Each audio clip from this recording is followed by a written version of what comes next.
जय श्रीराम मित्रांनो, मामाचं गाव.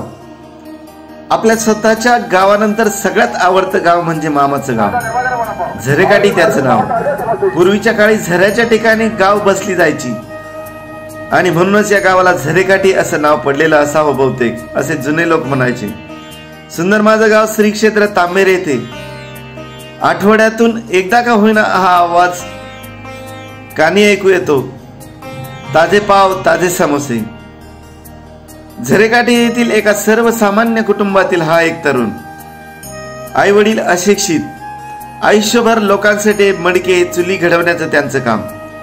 परिस्थिती जेमतेम बेताची, पण हे सगळं काही बदलण्याची ध्येय मनाशी बाळगत कष्ट आणि कष्ट त्याला पर्याय नाही असं मनाशी जंग बांधून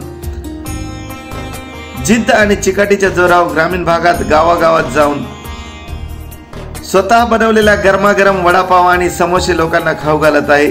आपण बऱ्याच वेळेस युट्यूबला प्रसिद्ध वडापाव म्हणून समनापूरचा वडा, नगरचा वडा ही नाव ऐकली असेल, पण प्रत्येकाच्या दारावर गरमागरम वडा विकणारा हा तरुण, त्याच्या गाडीची नक्कीच आपण वाट पाहता असाल. याचं नाव महेश दिलीप वाघचौरे, झरेकाठी, तालुका संगमनेर. दररोज गावात जाऊन स्वतःचा व्यवसाय करत त्यासाठी लागणारे पाव, चटणी स्वतः बनवतो. त्यासाठी त्याच्या घरचेही त्याला मदत करतात. त्याची स्वतःची बेकरी आहे, म्हणजे स्वतःच बनवलेल्या पदार्थाची स्वतः मार्केटिंग आणि विक्री ही कला हस्तगत करत ग्रामीण भागातील प्रत्येक तरुणासमोर जणू काही आदर्शच यानं ठेवला आहे. परिस्थिती किती हलाखीची असो मित्रांनो, पण त्या परिस्थितीशी दोन हात करताना कष्ट आणि कष्ट याला पर्याय नाही.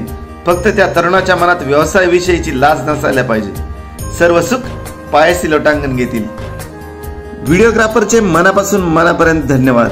मित्रांनो, ग्रामीण भागातील जे तरुण ध्येयापासून भरकटलेले आहेत त्या सर्व तरुणांसाठी आदर्श म्हणून हा तरुण आपल्याला समोर दिसत आहेत.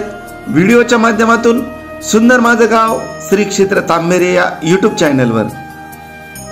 व्हिडिओ आवडल्यास नक्की लाईक, सबस्क्राईब आणि शेअर करायला विसरू नका मित्रांनो. मी सुनंदा गागरे पाटील, सुंदर माझं गाव श्री क्षेत्र तांबेरे येथून. असं गाव लोकसहभागाचं दुसरं नाव, जिथे राहतात घराचं घर पण, माणसाचं माणूस पण आणि गावाचं गाव पण टिकवणारी माणसं. चला मामाच्या गावाला जाऊ, गरमा गरम वडा खाऊ. तोंडाला पाणी आलंय का? मग पहा व्हिडिओ शेवटपर्यंत. आणि ज्या ज्या वेळेस आवाज ऐकू येईल गरमागरम वडापाव, ताजे पाव, ताजे समोसे एकदा घ्यायला विसरू नका आणि खायलाही विसरू नका.